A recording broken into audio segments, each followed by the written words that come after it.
Lucasfilm's Pablo Hidalgo. Emotions are not for sharing, and neither are cupcakes. Hello, I started this gangster shit, and this the mother thanks I get. Hello, I started this gangster shit, and this the mother thanks I get. And yet, Pablo Hidalgo is extremely generous when it comes to sharing mockery and abuse from today's Variety. How a Lucasfilm execs, that's Pablo Hidalgo. Believe it or not, at Lucasfilm, Pablo Hidalgo is considered executive material. How his tweet reopened the barely healed wounds of The Last Jedi. We had arrived at a plateau, a summit, all of us together, joining hands, happy once more that Star Wars seems to be under control. We finally got Star Wars where it belongs, with people who can take care of it. Star Wars is okay. It is okay. And that was represented, I think, most vividly by Star Wars Theory when he watched the season finale of Mandalorian, the season 2 finale of Mandalorian, and it actually brought him to tears. Now imagine this. Imagine being a Star Wars fan who has some angst in him over the way his childhood hero Luke Skywalker was treated by Roundhead Rian Johnson and his idiotic boss Kathleen Kennedy at the end of The Last Jedi. And now, after seeing The Mandalorian Season 2, let me read how this is described in this article here. Let me read about it. He's watching Mandalorian Season 2, but when a telltale X-Wing fighter cruised into view, he jumped up in his seat. He's watching this show in front of 30,000 people on YouTube. That is the majesty of YouTube and communication. As a childlike grin washed over his face. Look at his face. He even looks a little bit like Luke Skywalker. He's got Luke Skywalker's chin. You know, this facial expression's probably, he doesn't make this one too often, but neither did Luke. You know, no, that's impossible. Okay, that's the one moment when he made that facial expression there. Don't give me hope, bro, he said to no one in particular, but he could have been talking to Pablo Hidalgo. Pablo Hidalgo could have been the bro in question. Roughly a minute later, when he saw a cloaked, hooded figure wielding a green lightsaber appear, Tooz, that's his name, Tooz, burst into tears. Certain of what the episode later confirmed, it was Luke Skywalker. It was Luke Skywalker. Imagine this. For the next 15 minutes, Tooz wept as the episode unfolded. When it was over, he seemed slightly embarrassed. Of course, we're all embarrassed when something moves us and we accidentally, as men, show emotion. It never happens to me. I mean, I'm a very emotional man. I rarely break down into tears, but this was very close for me. And he looked around in dumbstruck awe at the deep feelings the episode had evoked in him. Why? Why did they? Thank you, Lucasfilm, he said, still wiping back his tears. That was what the little 6-year-old in me wanted to see. Okay, so he hadn't seen his Luke Skywalker since he was 6 years old. You know, it's 10 days later, Tooz had a different sentiment entirely for Lucasfilm, exposing once again the delicate and precarious relationship between the studio and its most vocal fans.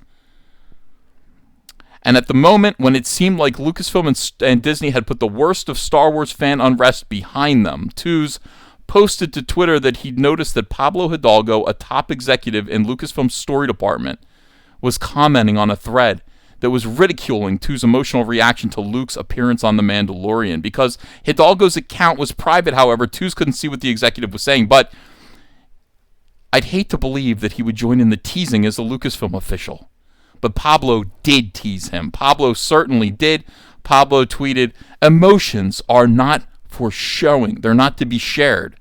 Emotions are not for sharing," is what he said, actually. And then he deleted his tweet, and you would think maybe he deleted it out of shame. Maybe he realized how cruel it was. But Pablo doesn't realize how cruel anything is.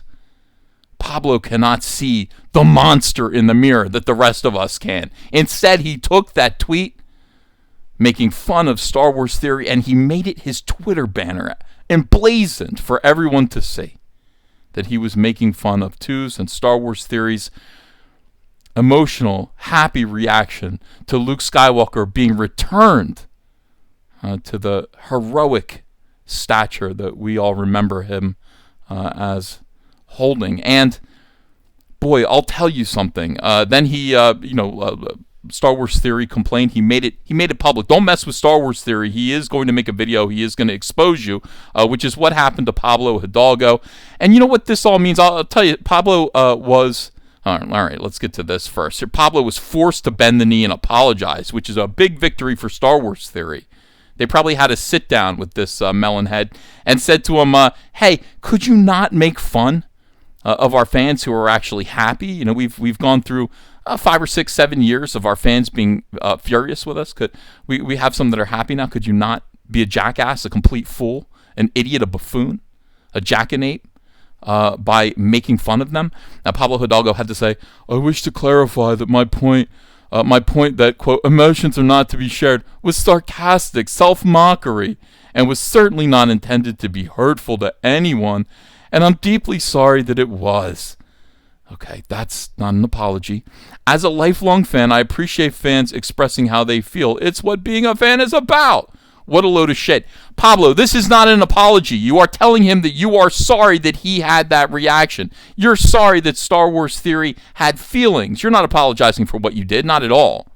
And all of this points to a very deep division happening within Lucasfilm. I want you to understand, when you see Pablo Hidalgo and others within Lucasfilm mocking us for enjoying the return of Star Wars, there is a reason behind it. And the reason for that is Dave Filoni and Jon Favreau, two unwelcome do-gooders that have invaded the cantina of SJWs that is Disney Lucasfilm right now. These guys actually care what the fans think, and the entire story, the first 2 seasons of The Mandalorian, are a message to us, the real fans.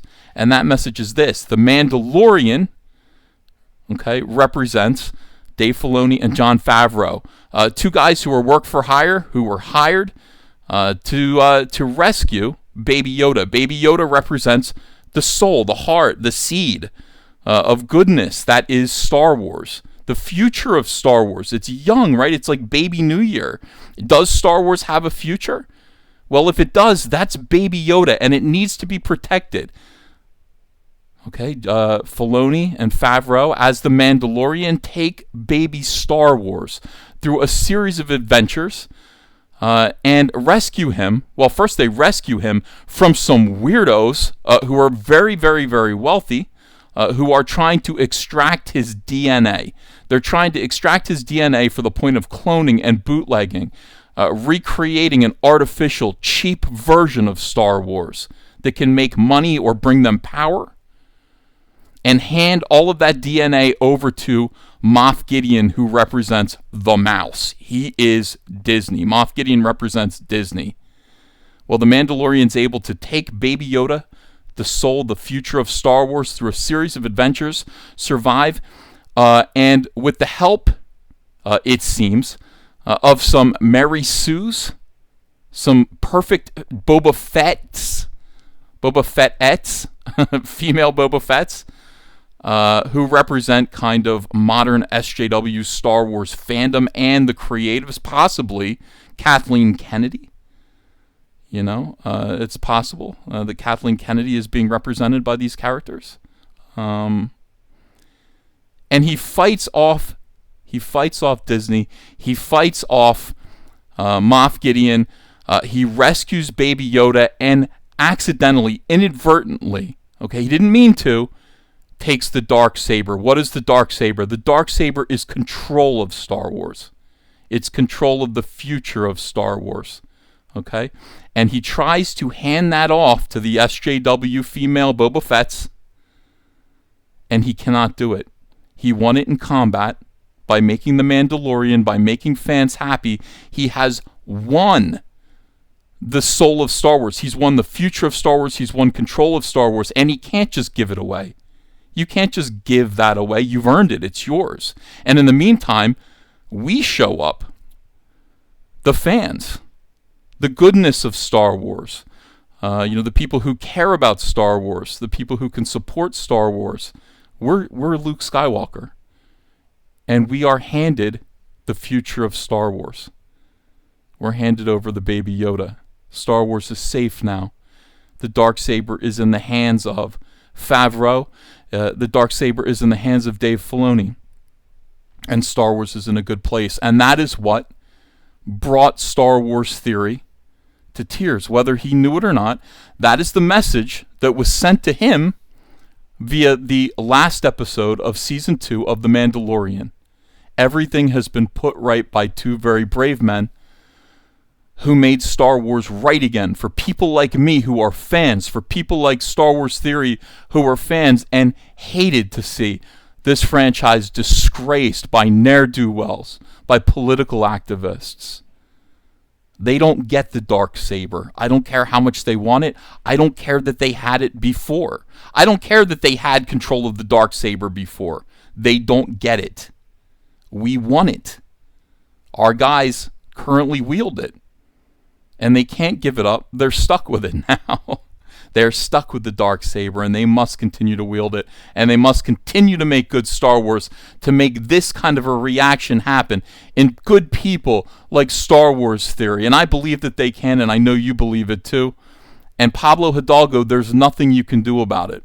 If we need to, jump for joy, if we need to whoop, holler, yell, cry sometimes, we're going to do it because Star Wars is back. And it's never going away again. Thanks for watching this video. Let me know what you think of it in the comments below. And I'll read all your comments and your reactions, your responses. Please subscribe to my channel. Ring the bell for notifications for more content, more live streams, and all that stuff. I don't want you to miss anything. And help me push back against YouTube's deliberate suppression against channels with messages like mine. I'll see you again soon. Bye-bye. Hey, I got a P.O. box. Want to send me some mail? Send it to Ethan Van Sciver, P.O. Box 607, Marlton, New Jersey, 08053. And I'll probably open it up on a live stream. Thanks very much, everyone.